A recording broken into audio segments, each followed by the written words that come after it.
Hello, Hi, Anthony. Nice to meet you. nice to meet you as well. So, I have few questions of when you Okay. were in the military. When did you go into the army?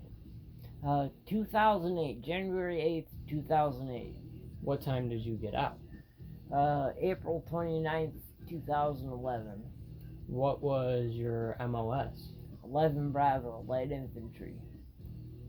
How many times have you came in a situation where you've had to debate whether you wanted to do something or not, and it would reflect any choice in the future?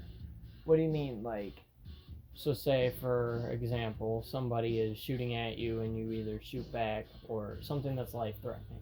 There's been a few times that I decided not to shoot back because they were at least 13 or younger, and I'm not about killing kids.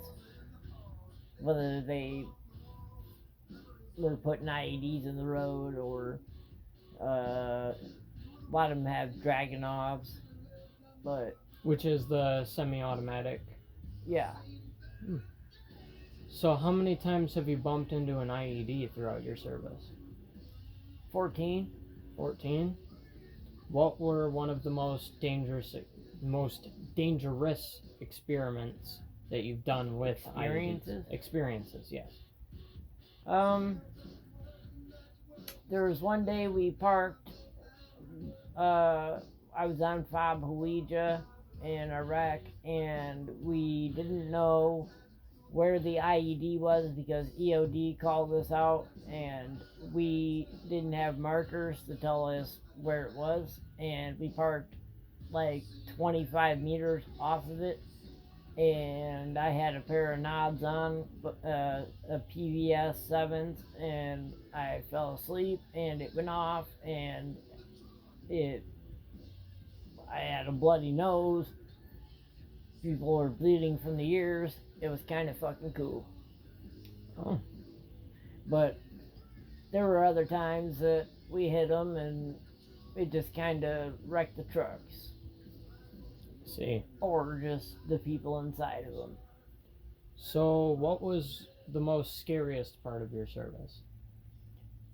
I was only ever afraid once, and it was one time I was told that there was a VBID, which is a vehicle borne IED, which is when they pack explosives into a car and they detonate it when they run into the side of you. And I was told that I had to go sweep it, and which means that you have to check the door handles and look inside of the panels to make sure there's no tripwires and stuff like that. And I was freaked out about that because I knew that it was a VBID, and I was like, great, I'm gonna hit a tripwire and get disintegrated. So I was scared that day.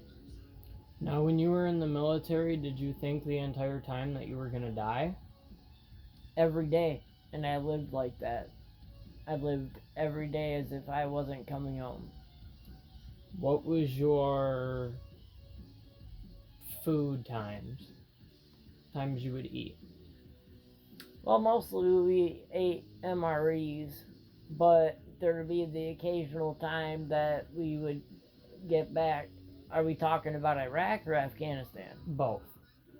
Well, in Iraq, there was a chow hall, and eventually we would get to go back, and there were cooks that we had that were deployed with us, and they would make chorizo burritos, and they would make breakfast sometimes, but most of the time it was an MRE. But we did end up getting these MREs that were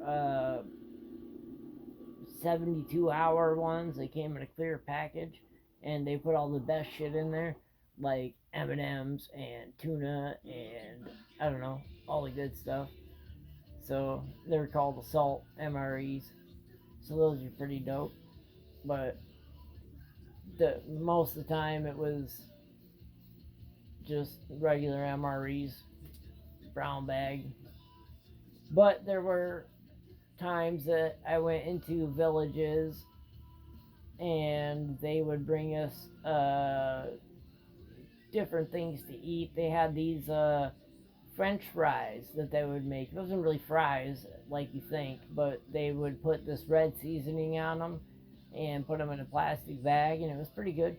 And then there was other times they would bring us this shit called kufta, which was half of a chicken, like a like if you went to the store and there was a rotisserie chicken, Right. if it was cut in half, they'd bring you that with bread that they made with their feet, and then it had onions, tomatoes, and cucumbers, and you would wrap it up, and it was so good.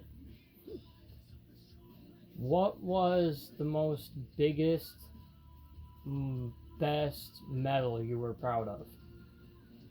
I'm not proud of anything that I earned. Are you proud? What were you fighting for? Do you know? I thought I was fighting for a reason, but that reason being to secure American freedom and to try to westernize the people that were there and try to make sure they got paid to be plumbers or whatever else. But after my second year there, I realized that I was fighting for nothing and it was a waste of time, because you can defeat a person, you can't defeat an idea. True. What was some of your best friends? Or who were some of your best friends? Well, Jeremiah Pulaski was one of my best friends, but when we got home, a cop shot him in the face in Arizona. And then another good friend of mine was Matthew Richard Hayes, who stepped on an Iranian anti-personnel mine and it blew his right foot off. And then Mitchell was a good friend of mine. Davis was a cool guy too. He had a Mazda RX-9 with a rotary engine, and we used to cruise around and stuff. And then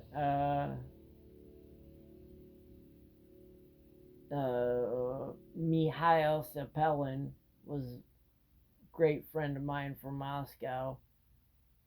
He was a good guy. And then Jonathan Fugit, but he went AWOL. So Basically, just absent out without of it. leave. Yeah, he left. We I went see. on. We went on his first mission out. We got in a firefight, and he said when we got back to the tent, he said, "I can't do this. I have a wife and kids and whatever else." And he gave me everything he had under his bunk, like all of his possessions. And then he went on leave, and that was it. Never came back. Wow.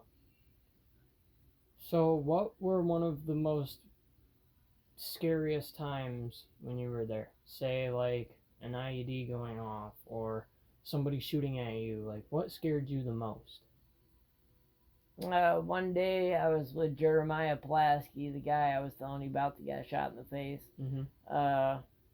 We were outside of Fab Kunduz in a village called Imam Sahib, and he went to this gate that was like 11 foot tall by 14 foot wide, just this black metal flimsy thing. And I was like, don't open that. And he opened it, and there was a river that went across that was only 4 foot wide, maybe. And all these villagers were looking at us.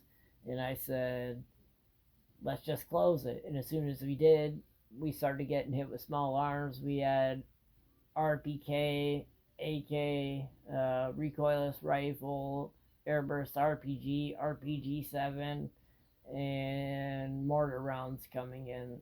And there was a guy that was with the Afghan National Army that dropped a mortar round down a tube, and I was like 3 foot away, wasn't ready for it. My back was turned, and it blew up, and it was so loud, and I thought I was gonna have a fucking heart attack. Wow. That freaked me out. I wasn't ready for it, and I was like, "Oh my god!" What were the weapons you had in the military? Well, I started out with, you mean in basic training or when I got basic there? training. Basic training, we trained with M16s, usually M16 A1s to A3s, and we had the 203 grenade launcher with the 40 mics that were underneath of the rail. But we started with iron sights and then moved up to ACOGs, which were 4x magnification, and then we had 249 saws.